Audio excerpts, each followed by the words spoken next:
Hello बच्चों, let's discuss the question. So the question says the three capacitors in figure store a total energy in microjoule of 12, 36, 48 and fourth option is 80.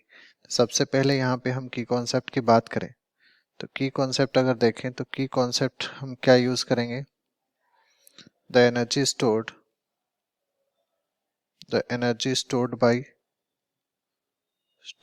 by the capacitor is given by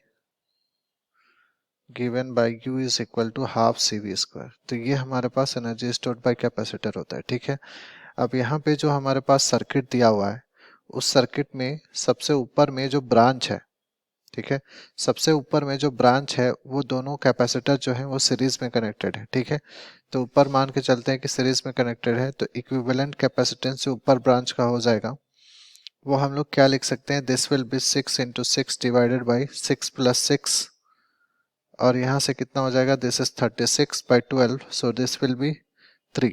तो C1 will be nothing but 3 microfarad. ठीक है, अगर हम circuit को वापस से draw करना चाहें तो ये हमारा सर्किट होगा। यहाँ पे 3 माइक्रोफैरड है और उसके नीचे जो है this is 3 microfarad already connected है। तो इसको हम लोग बोलेंगे, यहाँ पे 4 वोल्ट का बैटरी कनेक्टेड है, यहाँ पे 3 microfarad, this is 3 microfarad. Okay, अब यहाँ से अगर हम लोग देखें तो इस कंडीशन में क्या हो जाएगा? 3 और 3 दोनों पैरेलल में कनेक्टेड हैं तो इक्विवेलेंट कैपेसिटेंस क्या हो जाएगा? Equivalent capacitance will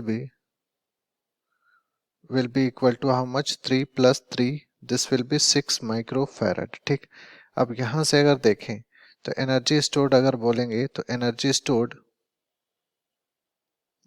stored will be equal to half CV square. अब यहाँ से हाफ C की वैल्यू हमारे पास कितनी है? 6, V की वैल्यू हमारे पास कितनी है? 4। So this will B 2 × 2 = 4, so this will B 12। It was in micro joule so it will be micro joule.